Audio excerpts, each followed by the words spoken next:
it's a Tuesday morning. You're watching DD India and I'm Preeti presenting this edition of News on the Hour. A one-hour show we get for you every day to keep you abreast with all aspects of the news items that are making to the headlines. We'll focus on the national headlines, we'll get you international updates, we'll get you sports updates, also we'll get you the business updates. A packed 1 hour ahead. Stay with us. First we get you the headlines. Prime Minister Narendra Modi to address a webinar for consultation on roadmap for effective implementation of budget in infrastructure sector. Over 200 panelists will share their ideas on improving pace and quality of infrastructure development. FASTAG mandatory from today to promote fee payment through digital mode, reduce waiting time and fuel consumption, and provide for a seamless passage. Non-compliance will incur double the toll fee applicable. India Vaccination Drive picks momentum, vaccinates over 87 lakh beneficiaries. Total recovered cases rise to 1,633,025.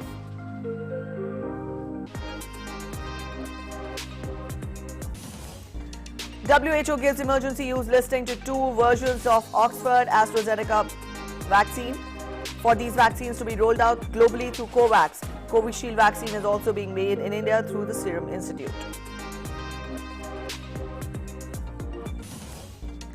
Resurgence of the deadly Ebola virus reported in Butembo, even as cases reported from Democratic Republic of Congo and Guinea. World Health Organization calls for exceptional vigilance as the virus claims 3 lives in Guinea.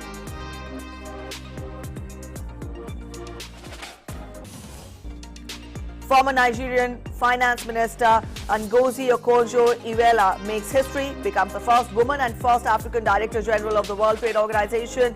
Will focus on how WTO can help address the pandemic by making vaccines, therapeutics and diagnostics accessible to poorer countries. India in driver's seat in the second test match against England at Chepauk, chasing a mammoth victory target of 482 runs. The visitors lose early 3 wickets. In news just coming in, England lose early 4 wickets. And India celebrates the festival of Basant Panchami today. The festival marks the transition to the spring season. Saraswati Puja is also being celebrated on this day. Prime Minister greets the nation.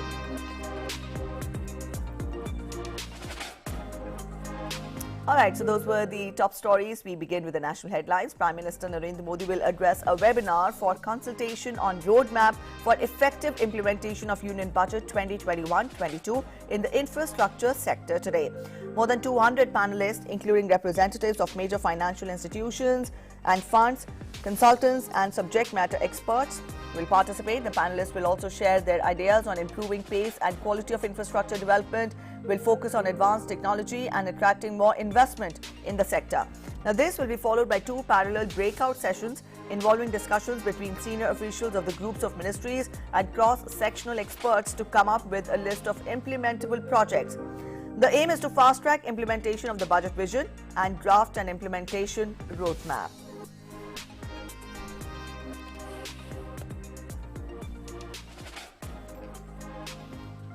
To get us more on that, our correspondent Arun is joining us. Arun, the Prime Minister is to address a webinar today wherein the implementation of the budget will be taken up and also how to improve the pace and quality of infrastructure development in the country. Spell out more details on this.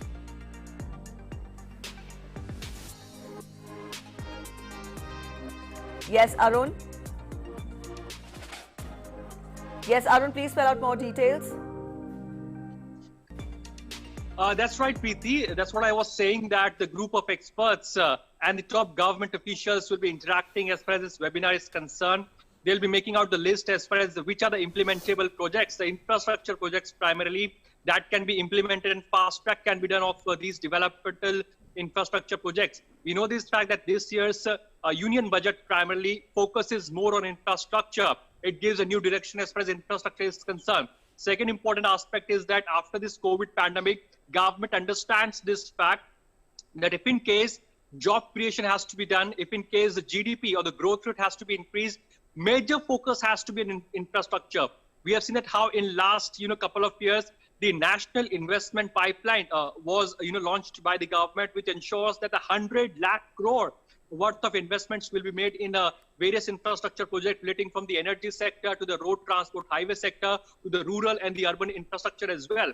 But how can these infrastructure projects can be fast-tracked? That's the need of the hour. And in that context, this meeting is going to be very much important because Prime Minister Narendra Modi is going to directly interact with the top government officials and, of course, the experts of the respective sectors as well. They'll be coming out with the idea as to how, number one, how can these the infrastructure projects can be fast-tracked, number one. Number two, which are the infrastructure projects that can be implemented as soon as possible. Third important aspect that will be discussed on the table is that how can next generation infrastructure can be prepared or focused upon, because we know this fact that India as of now is focusing upon the next generation infrastructure. Recently, we have seen how dedicated freight corridors or be it various refinery or energy projects were launched or inaugurated by Prime Minister Narendra Modi. So this shows that how fast tracking has been done as far as infra projects is concerned. We have seen that the Prime Minister Narendra Modi himself reviewed the infra projects under the Pragati meeting. And in last 6.5 years, Prime Minister Narendra Modi has reviewed more than 30 lakh crore of infra projects as to how can they be fast tracked. And that's the idea when Prime Minister Narendra Modi today addresses this webinar, whereby the top government officials will be present and, of course, the industry experts will be there. The focus will be as to how can the announcement that were made in budget that can be fast-tracked as far as infrastructure projects are concerned. Number two, how can next generation infrastructure projects can be implemented, and last but not the least, as to how can as soon as possible the infra projects can be streamlined so that any of the bottlenecks can be removed from these infra projects. Preeti? All right, Arun, I would also want you to speak more on are there any specific projects which are to be taken up for discussion? That's right. So it's a holistic approach. When we talk about today's idea, it is also important because Prime Minister Narendra Modi, will be addressing these experts, the industry experts, primarily in the government officials, and in this new decade, primarily after the COVID crisis, what sort of infrastructure development is the focus of the government? That is what the vision of the Prime Minister Narendra Modi will also be very much significant as to what is the roadmap ahead. Because we know this fact that as far as the infra development is concerned, there are various bottlenecks involved in that. As far as land acquisition is concerned, as far as developing these projects are concerned, as far as interministerial, file exchanges are concerned, because we know this fact that in any of the infrastructure projects, there are various ministries involved in any of the projects. So how can the fast tracking can be done as far as the ministry to ministry is concerned? Which are the new ideas that can be implemented as far as the new infrastructure is concerned? We know this fact that recently only the Prime Minister Narendra Modi has dedicated to the nation the ambitious dedicated the section of the dedicated freight corridors. Various refinery projects were also inaugurated by Prime Minister Narendra Modi. And when we talk about specifically about the budget focuses specifically on the railway sector as to how can there be a better railway plan, as to how can the modernization of the railways can be done. So that is the focus area. Number two, various highway projects and of course the rural developmental projects were also announced in this budget. So if in case this announcement have to be implemented as soon as possible, it is very much important that the top government officials of the various ministries do interact with the experts of the specific sector. Now, these experts will give ideas to the government, and of course, the government will come out with the, will come out with, or primarily will also, highlight the bottlenecks or challenges that they face as of now, as far as implementing any of the, infra projects. Be it the various rail or freight corridors, be it the road projects, be it the highway projects. So all this manthan primarily will be done, or discussion will be done as far as this meeting is concerned. And Prime Minister Narendra Modi's address is going to be very much significant, because in this new decade, what will be the shape of the infrastructure? How can next generation infrastructure be implemented in a country like India? And of course, how can fast tracking can be done? Because until and unless spending on infrastructure increases, job creation. All right, so infrastructure to be the center of the focus today at the webinar, and also holistic approach towards fast tracking the infrastructure projects will be taken up. Thank you so much, Arun, for joining us with those inputs. We'll keep you updated when the program begins. Let's get to other important updates as well. Prime Minister Narendra Modi will also be laying the foundation stone of Maharaja Suheldev Memorial and development work of Chittora Lake today through video conferencing. The event in Bahraich, Uttar Pradesh, marks the birth anniversary of Maharaja Suheldev. Chief Minister of Uttar Pradesh, Yogi Adityanath, will also be present on the occasion. The complete project will include installation of an equestrian statue of Maharaja Suheldev and also development of various tourist amenities like a cafeteria, guest house and a children's park. Maharaja Suheldev's devotion and service to the country is a source of inspiration for all, and with development of this memorial site, the country will be able to get better acquainted with the heroic saga of Maharaja Suheldev. It would also further enhance the tourist potential of this site.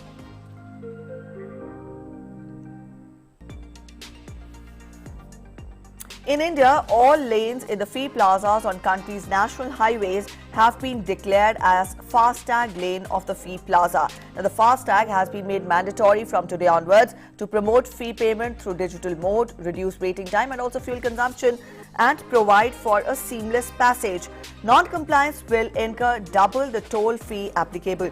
Therefore, as per the NH Fee Rules 2008, any vehicle not fitted with FASTAG or vehicle without valid functional FASTAG entering into a FASTAG lane of the fee plaza shall pay a fee equivalent to 2 times the fee applicable to that category. The ministry had mandated fitment of FASTAG in MNN categories of motor vehicles with effect from 1st January 2021. Category M stands for a motor vehicle with at least 4 wheels used for carrying passengers, and Category N stands for a motor vehicle with at least 4 wheels used for carrying goods, which may also carry persons in addition to the goods.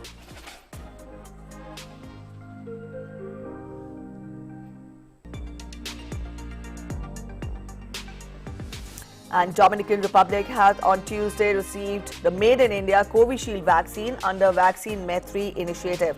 External Affairs Minister Dr. S. Jaishankar informed that COVID-19 vaccines from India have been delivered to its Caribbean friends.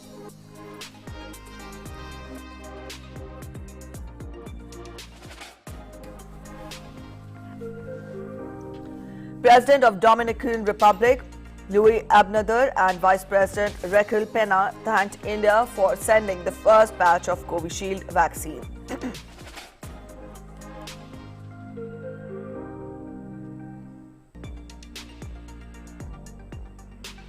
And back home, India continues to achieve new milestones in the fight against COVID-19 pandemic. It has already given more than 8.7 million vaccine doses to frontline workers, and a total of 87,20,822 beneficiaries have been vaccinated. 4,35,527 people were vaccinated in a single day yesterday.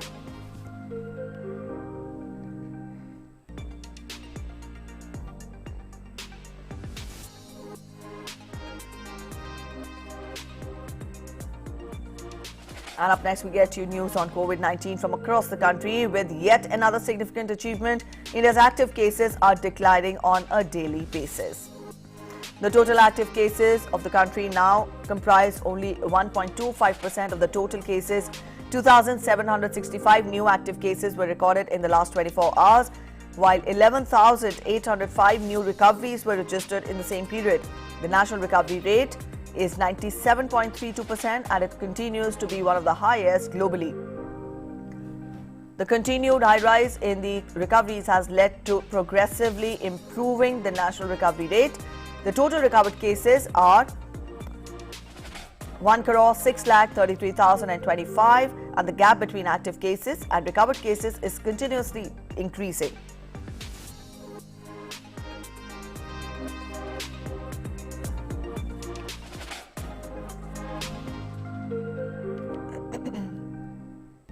Also, according to the Indian Council of Medical Research, that is ICMR, a total of 20,73,32,298 samples were tested so far. Out of these, 6,15,644 samples were tested yesterday itself.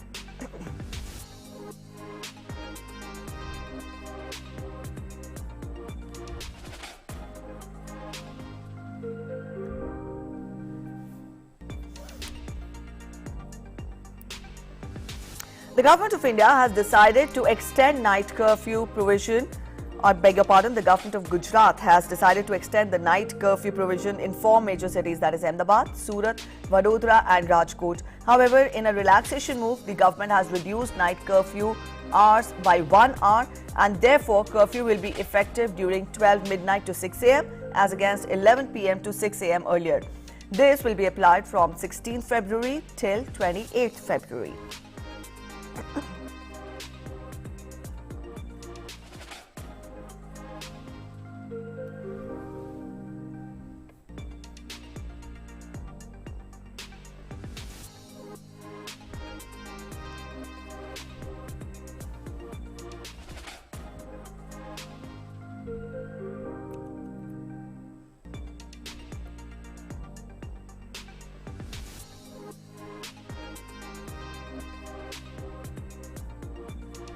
And Foreign Secretary Harsh Vardhan Shringla will pay an official visit to Moscow from tomorrow.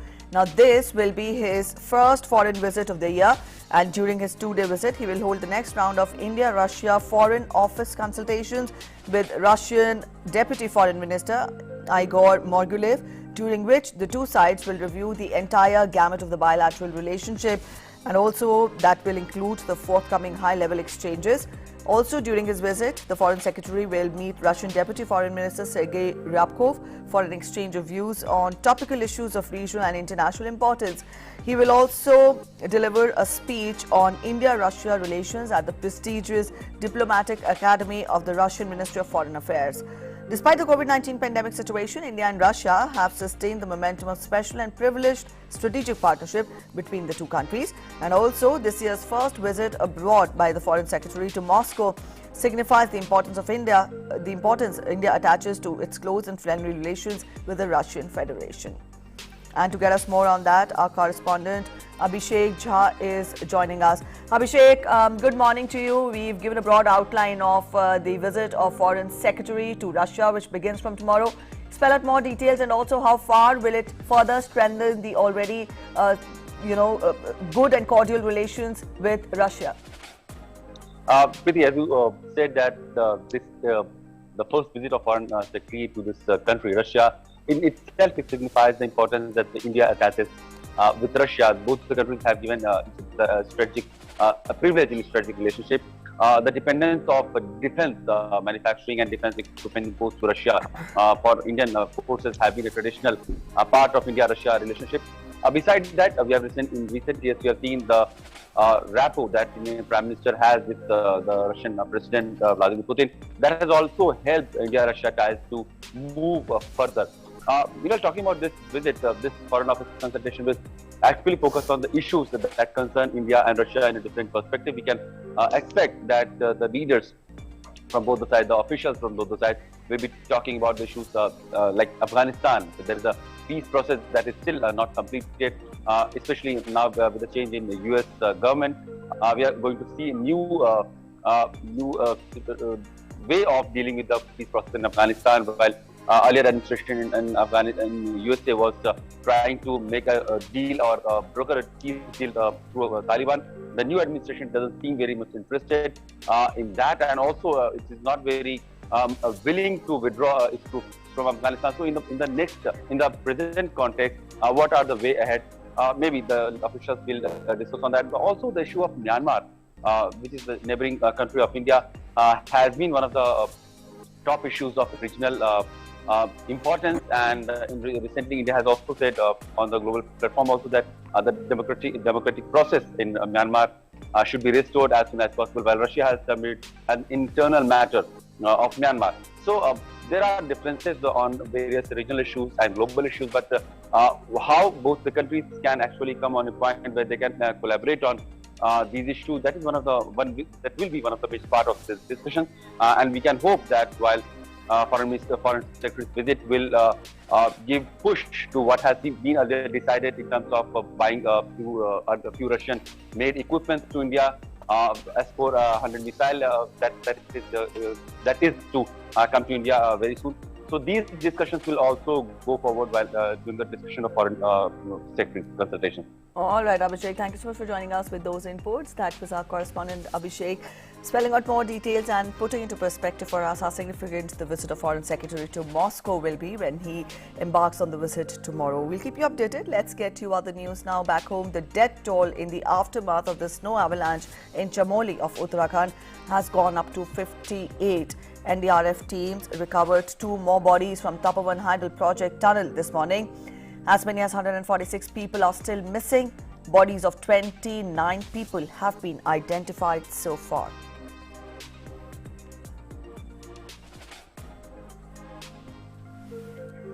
Garhwal Divisional Commissioner Ravinath Raman held a review meeting with District Magistrate Swati S. Bhadoria and other concerned officers to take an update on relief and rescue operations in the disaster-affected areas. Tejas Rajdhani special train began its maiden journey from the capital of northeastern state of Tripura, which is flagged off by Pratima Bhaumik, Lok Sabha MP of West Tripura, from Agartala railway station on Monday. We get you more in this report. The present union government under Prime Minister Narendra Modi is making Northeast getting its lost glory in terms of rapid development of the region, which was ignored by the erstwhile governments in Delhi. The launch of Agartala Anand Vihar Terminal Special Rajdhani Express with Tejas sleeper coaches for the first time in India from Agartala is one such example that development of the Northeast is the highest priority for the present union government. India का new engine बनने जा रहा है, उसके लिए जो लागत लगाना है, जिसके लिए पूंजी निवेश करना है, मोदी जी वो कर रहा है और रिटर्न नॉर्थ ईस्ट से आराम से मिलेगा. This will be the first train on the Tejas rake to be run on the Northeast Frontier Railways. Provided with smart features, the coaches of this new sleeper type Tejas train will offer 1 AC first class, 3 AC 2-tier, 11 AC 3-tier, 1 AC hot buffet car coaches apart from 2 generator cum luggage vans for booking of parcels. ये जो slipper type का coaches है, ये पहली बार अगरतला से शुरू हुआ है. पहले जितना तेजस था उसमें ओनली चेयर कार था. इसमें अभी फर्स्ट एसी है, सेकंड एसी है, थर्ड एसी है. ये first in the railway and ये जो रेक है ये भी हम लोग का इंडिजिनस है. The maiden journey of Tejas Rajdhani Special train has transited from Agartala today, and you can see beside me that the train is going, and this is the first time that Tejas sleeper coaches are fitted into a train, and that too from Agartala railway station. With camera person Pinaro, this is Shudipta Kaur, DD News, Agartala. In the toolkit case, as Delhi police intensifies the hunt for accused in the case, advocate Nikita Jacob has moved Bombay High Court for interim protection against police action. Her lawyers sought an urgent circulation and the High Court will hear the case today. A non-bailable warrant has already been issued against her, who the Delhi police has claimed is absconding. A Twitter storm was recently organized by a section of activists with the help of some foreign entertainers in the backdrop of farmers' protest. In another important development, after Nikita Jacob, another accused, Shantanu Muluk, who's facing non-bailable warrant, has also moved the Aurangabad bench of the Bombay High Court, seeking transit anticipatory bail. Earlier, an NBW was issued against him by Delhi police in connection with Greta Thunberg toolkit. The matter will also be heard today. And BJP spokesperson Sambit Patra has described the revelations as eye-opening, and he also asked for strict action to be taken against the alleged conspirators. जिस प्रकार का खुलासा Delhi police ने अपने press वार्ता में किया है वो देश को चौंकाने वाला है.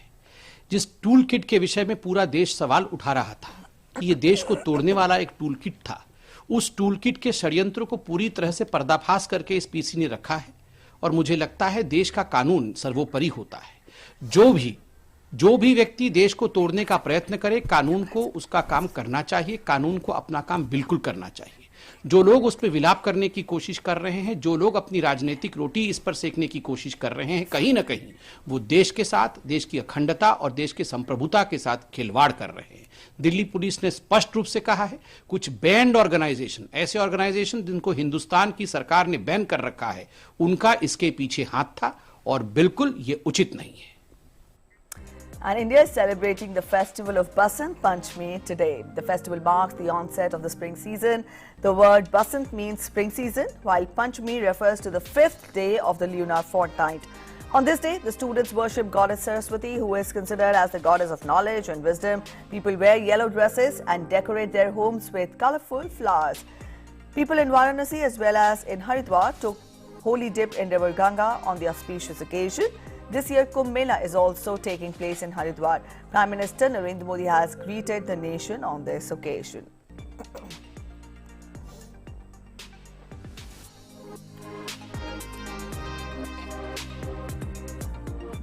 And up next, we get to the global updates. We begin by getting you the global update on the COVID-19 situation first. The tally of COVID-19 cases worldwide has surpassed 10 crore 96 lakh 70,473. The total recoveries stand at 8 crore 42 lakh 5,089. The deadly virus has claimed over 24 lakh 18,000 lives globally. The US continues to remain the worst hit country from COVID-19, where more than 2 crore 83 lakh 17,000 cases have been registered. The country has reported over 4 lakh 98,000 deaths due to COVID-19.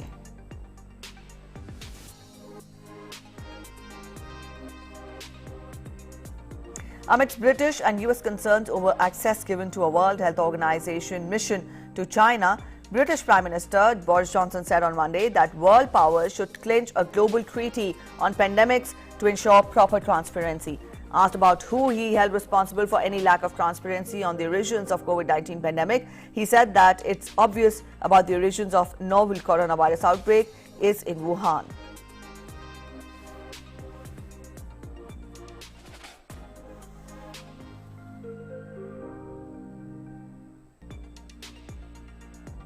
Britain also says that the new hotel quarantine scheme is running smoothly after it was launched on Monday.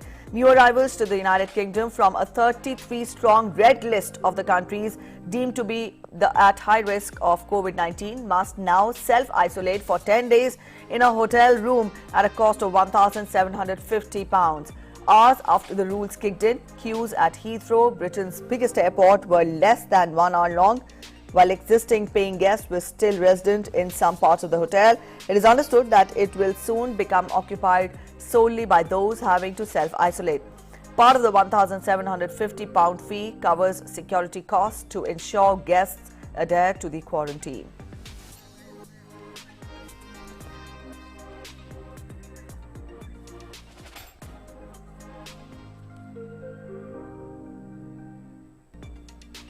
It's fairly obvious at the moment that most of the evidence seems to point to the disease having originated in Wuhan. That seems to be where the consensus is at the moment. The world needs to see is a general agreement on how we track data surrounding zoonotic pandemics. We want zoonotic research hubs around the world, and we want a general agreement on transparency. And I think one of the attractive ideas that we've seen in the last few months has been a proposal for a global treaty on pandemics.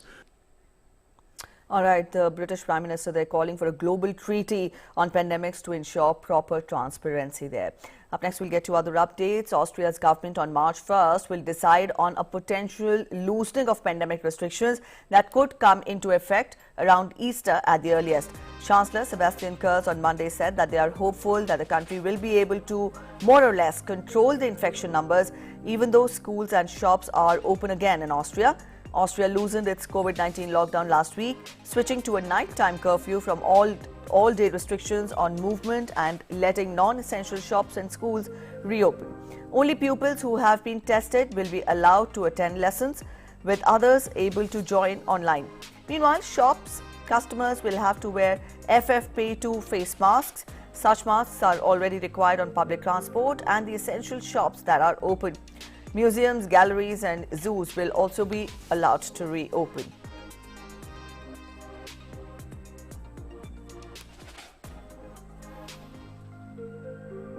South African natural gas and helium producer Renergen will start production of its helium-powered ultra-cold mobile freezer in the next few days and has started discussions to sell the units to logistics companies.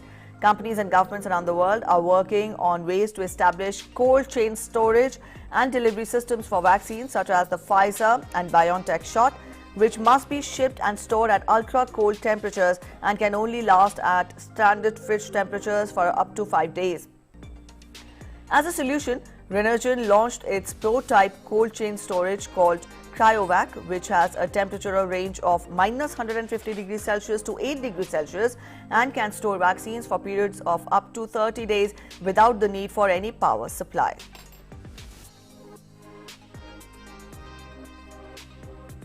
Colombian President Ivan Duque on Monday announced that Colombia's first 50,000 doses from Pfizer COVID-19 vaccines have arrived in the Andean country ahead of a possible early rollout of inoculations.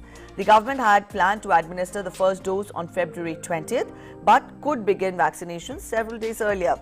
Colombian president said that the goal is to vaccinate 1 million Colombians in the first 30 days. The country has the capacity to induct up to 100,000 vaccinations per day. Frontline healthcare workers will be the first to be vaccinated, followed by those over 80 years old.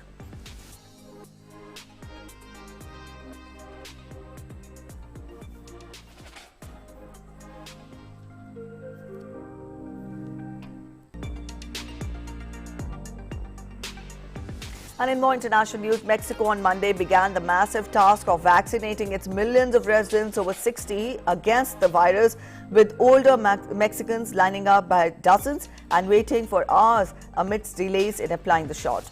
Mexico began vaccinating healthcare workers in late December and is now beginning a second phase targeting the elderly, even while still waiting for more vaccine shipments. The government's plan is to inoculate all adults over 60 who make up to 12% of the population and are among the most vulnerable to health complications from the virus by end of April.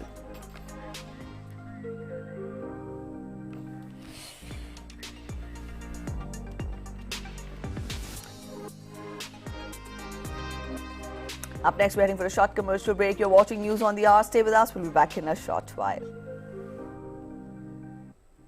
Your window to rising India.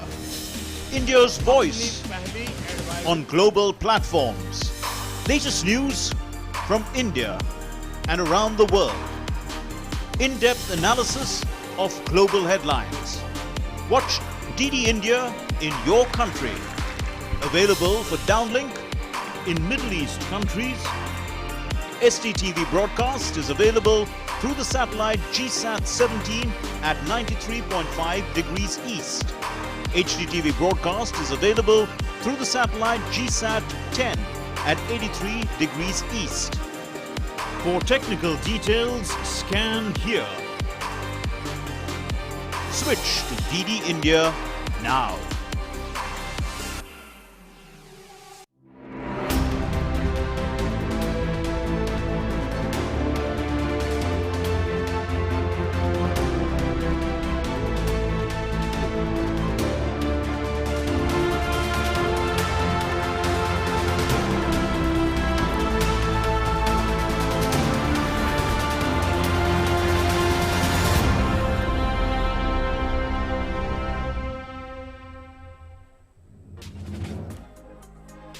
Welcome back after the break. You're watching News on the Hour. Let's get to more international updates. The World Health Organization on Monday listed AstraZeneca and Oxford University's COVID-19 vaccine for emergency use. The listing by the UN Health Agency comes days after a WHO panel provided interim recommendations on the vaccine, saying 2 doses with an interval of around 8 to 12 weeks should be given to all adults and can be used in countries with a South African variant of the virus as well.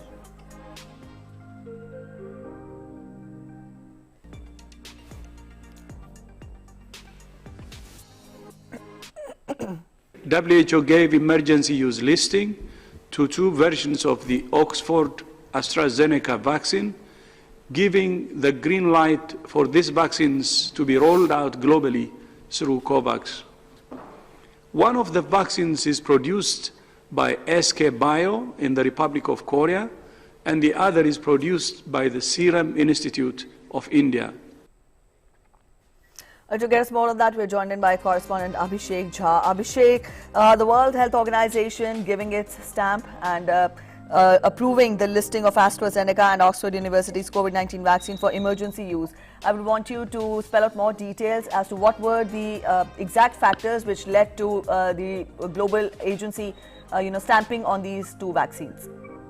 Okay, so talking about the exact reason why this vaccine has been selected as one of the vaccines under the COVAX institutional program, the vaccine, the COVID vaccine that Serum Institute of India is producing with AstraZeneca has a very moderate temperature which is required to preserve it around 8 degrees Celsius, which is also good for countries like India and various other countries in Africa and Latin America. The other part is its handling is very important. India has been export or the experience of India in handling so many vaccine program has also comes handy with this vaccine. Also, the affordability. This vaccine doesn't come at a very high cost.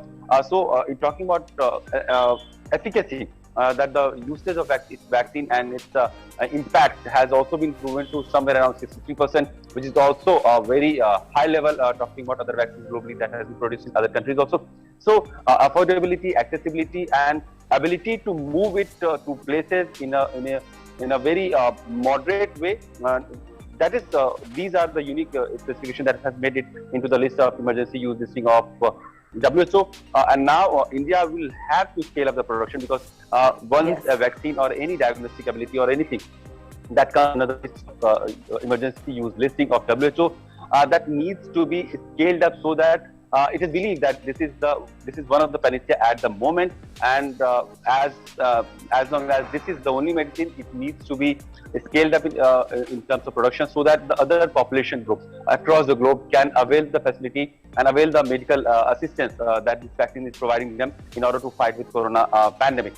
So we in the days to come we can see that Serum Institute of India and the government of India will be one of the provider of vaccines to the globally to population in countries like Africa, in other parts of the country. India has also been sending its vaccine from by its own initiative to under the vaccine matrix program to various countries, its friends and its allies and its partners globally. But now, as promised by the Prime Minister Narendra Modi in earlier days, also that once any breakthrough happens in terms of discovery of vaccine, India will always present its ability to produce vaccine and its experiences of past to handle the vaccine and vaccination program at a very large and massive scale to the globe. And that time, Preeti, I think, has come, and now with the assistance of WHO, this vaccine will be provided globally from Serum Institute of India. All right, the WHO has given its stamp on it, and also, as you tell us, that the country needs to scale up the production.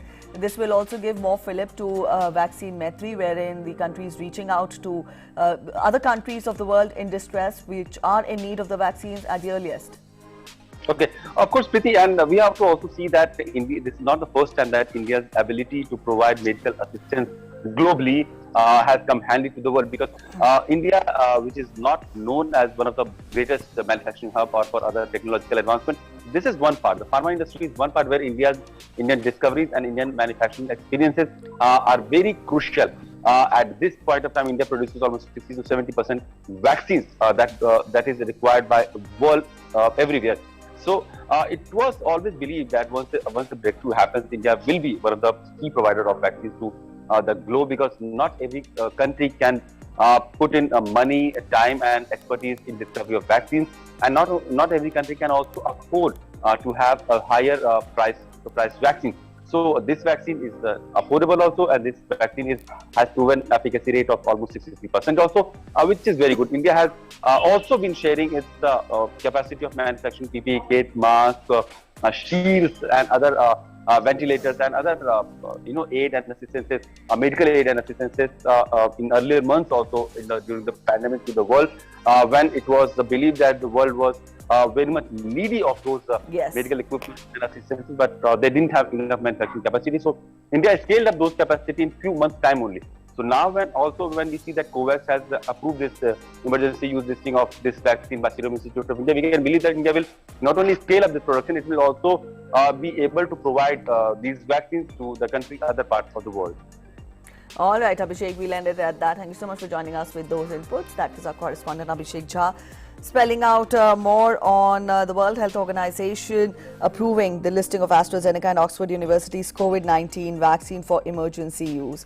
Let's get to more international news. US House Speaker Nancy Pelosi has said that Congress will establish an outside independent commission to investigate the 6 January attack on the US Capitol by supporters of Donald Trump. In a letter to lawmakers, she said the commission would be modeled on the inquiry into 9/11 attacks on New York and Pentagon in 2011.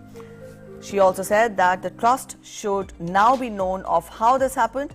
Former President Trump was acquitted by the Senate of inciting violence, but Democrats and some Republicans have backed an independent probe into the riots, which left 5 people dead. Pelosi said that the U.S. Army Lieutenant General Russell Honor had over the past few weeks been assessing the security needs of the capital in light of the attack.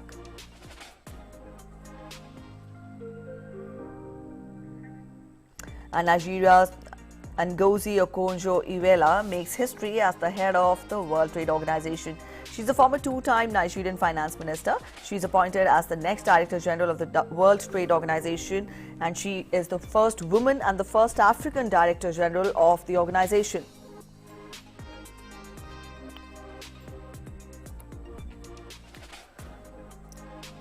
I'm very proud to be the first African. I'm proud to be the first woman. But I always tell people that the important thing is to have the competence to deliver the results. In other words, if you're the first woman and the first African and you can't deliver, that doesn't help. So I'm focusing on delivery. I'm focusing on getting results. And I want to make sure that people remember my continent producing the first leader of the WTO that made a difference. And talking about her priority as the WTO head, she said that she will ensure that the World Trade Organization does more to address the pandemic. She added that members should accelerate efforts to lift export restrictions, slowing trade in the needed medicines and supplies. I believe the WTO can contribute so much more to helping solve the pandemic. This is what the world is facing right now. And so a very top priority for me would be to make sure that prior to the very important ministerial conference, whose date is yet to be decided, but maybe at the end of the year, that we come to some solutions as to how the WTO can help make vaccines, therapeutics, and diagnostics accessible in an equitable and affordable fashion to all countries, particularly to poor countries. Because right now we are lacking equitable access. All right, the Director General of the WTO prioritizing and explaining her priorities in detail. And the World Health Organization on Monday said that an outbreak of Ebola in Democratic Republic of Congo and Guinea posed a regional risk that requires exceptional vigilance. Congo has confirmed 4 cases of Ebola since a resurgence of the virus was announced on February 7th in Butembo, the epicenter of the previous outbreak that was declared over last June.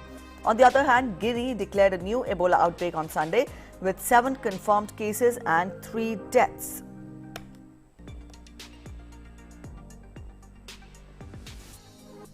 Israeli Prime Minister Benjamin Netanyahu acknowledged differences with the newly elected US President Joe Biden over Iranian and Palestinian issues, but said that they enjoy a very strong working relationship. White House last week denied that Biden was snubbing Netanyahu by failing to include him so far in an early round of phone calls to foreign leaders since taking office on 20th of January. The White House also said Biden and Netanyahu would speak soon, but has not given any date. NATO Secretary General Jens Stoltenberg on Monday said that Taliban militants in Afghanistan must do more to meet the terms of a 2020 peace agreement with the United States to allow for any possible foreign troop withdrawal by a May deadline. Allied defense ministers will discuss later this week whether Taliban is making good on the peace deal, which called for militants to curb attacks and foreign troops to withdraw by May 1st. Secretary General Jens Stoltenberg said that Taliban must reduce violence, negotiate in good faith, and live up to their commitment to stop cooperating with international terror groups. The Taliban must reduce violence, negotiate in good faith, and live up to their commitment to stop cooperating with international terrorist groups. Our common goal is clear. Afghanistan should never again serve as a haven for terrorists to attack our homelands. So our presence is conditions-based. While no ally wants to stay in Afghanistan longer than necessary, we will not leave before the time is right. A South African inquiry into corruption during former President Jacob Zuma's time in office has asked the Constitutional Court to impose a jail term on Zuma after he defied the court's order to appear before the inquiry on Monday. Deputy Chief Justice Raymond Zondo, who leads the inquiry, said that there was no valid or sound reason for the no-show. The allegations against Zuma include that he allowed businessmen close to him to plunder the state resources and influence policy.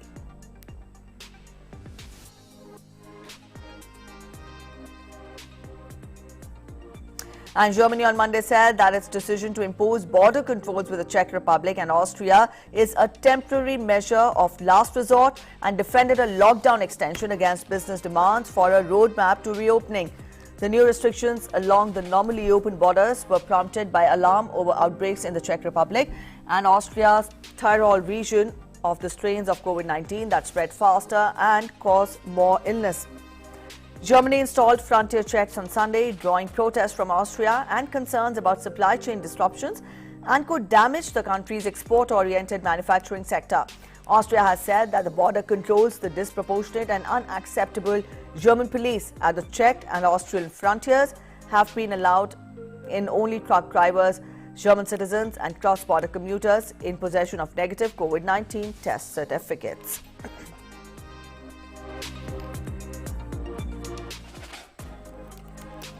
At least 3 rockets landed near Erbil International Airport in the semi-autonomous Kurdistan region of Iraq, killing 1 and injuring 5 people on Monday.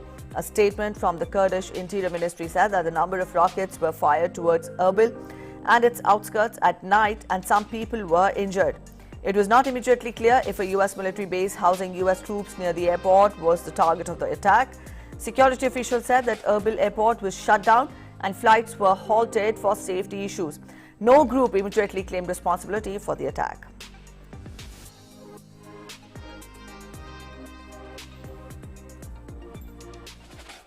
Indigenous organizations in Ecuador held protest and a march to the capital Quito on Monday midnight, demanding recount of the votes of 7th February presidential elections be respected.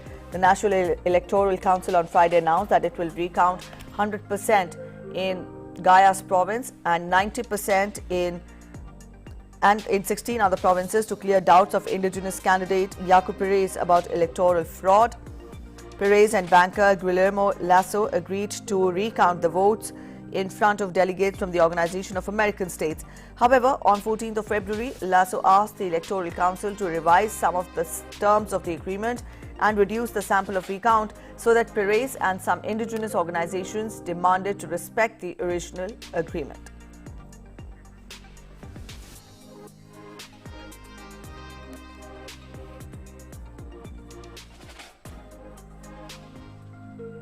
And Monday brought heavy snow to the Midwestern U.S. with residents navigating through heavy winds, ice and bone-chilling temperatures.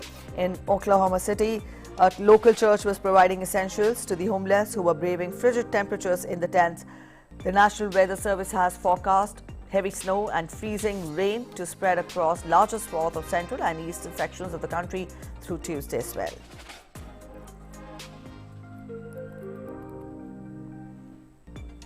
A snowstorm in Texas forced the U.S. state's electric grid operator on Monday to impose rotating blackouts, leaving nearly 3 million customers without electricity. President Joe Biden declared an emergency, unlocking federal assistance to Texas, where temperatures on Monday ranged from -2 degrees Celsius to -22 degrees Celsius.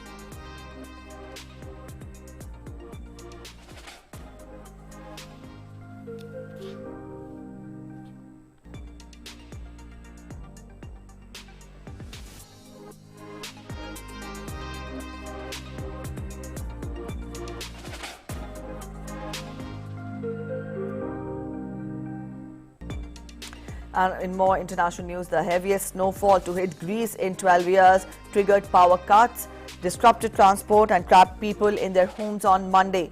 A cold front swept across the country from Saturday, driving temperatures down to -20 degrees Celsius in northern Greece and causing rare snowfall in Athens after a period of unseasonably warm weather. The head of the National Met Service said that snowfall was fiercest in terms of intensity and volume in 12 years. At least 6 people had to be rescued from the snow since Sunday. Authorities briefly closed off sections of highways as graders moved in and appealed to the public to avoid non-essential travel. The Meteorological Service issued a severe weather warning on Monday as the cold front is forecast to persist until Wednesday.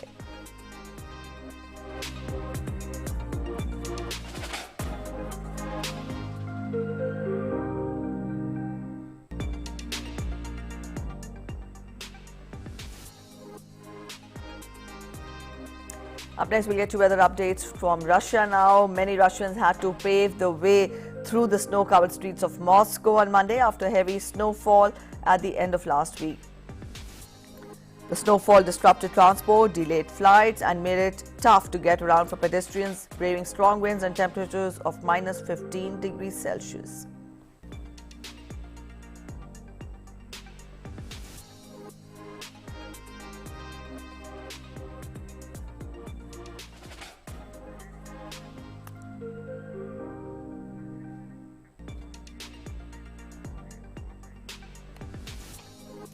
Alright, up next, we'll change track now. We'll get to updates from the world of business. We'll take a look at the world stock markets first. The global stocks and the US equity futures rallied as investors took comfort in progress on the COVID-19 vaccine rollout, while freezing temperatures in Texas and across the American South roiled energy markets. The FTSE 100 index finished up by 2.5% and the pound strengthened after the UK recorded 15 million vaccinations against COVID-19. The dollar weakened and the US and Canadian stock markets were closed for national holidays.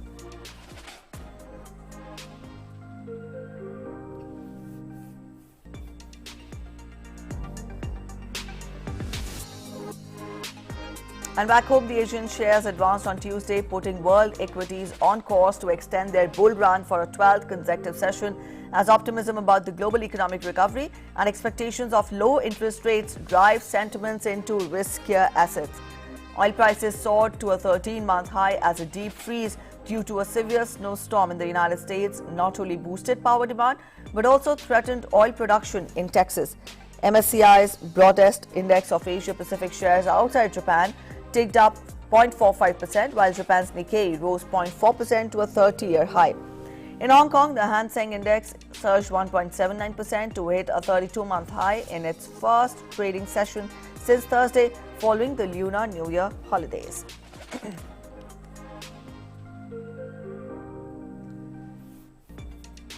And Indian indices began trading with gains this morning. S&P, BSE, Sensex was above 52,400, while the broader 50-stock NSE Nifty breached the 15,400 level for the first time. The broader markets were following the benchmarks as they moved higher.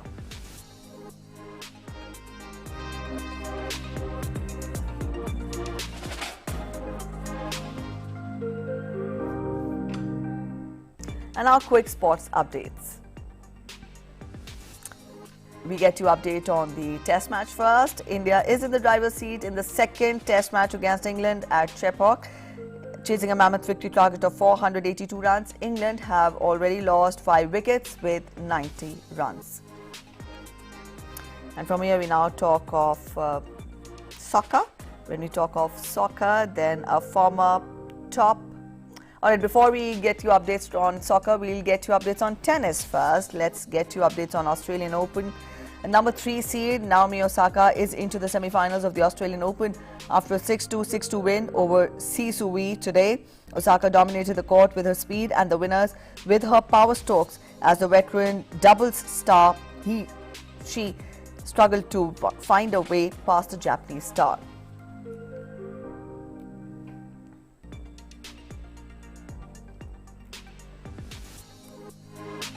In the men's singles, Rafael Nadal defeated Fabio Fognini to cruise into the quarterfinals of the Australian Open with a 6-3, 6-4, 6-2 win, facing the man who dumped him from the 2015 US Open. Second seed Nadal showed his top form.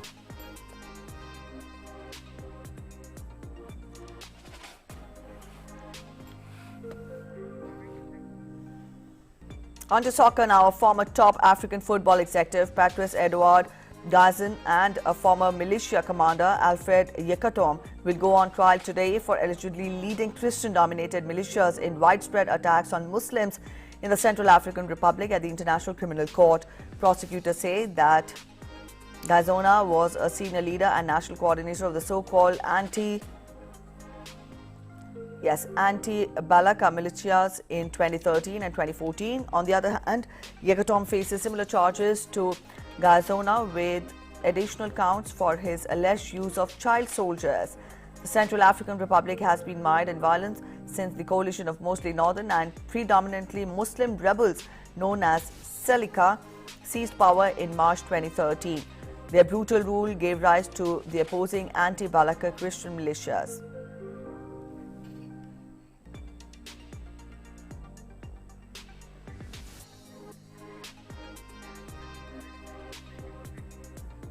And around 250 wild grey seals, adults and cubs, look all adorable as they're lying on sand, wriggling towards the water on the northern French coast where they are staging a comeback. Take a look. Now, these semi-aquatic marine mammals started to disappear from the Côte d'Opale in the 1970s under pressure from fishermen who saw them as rivals for their catch.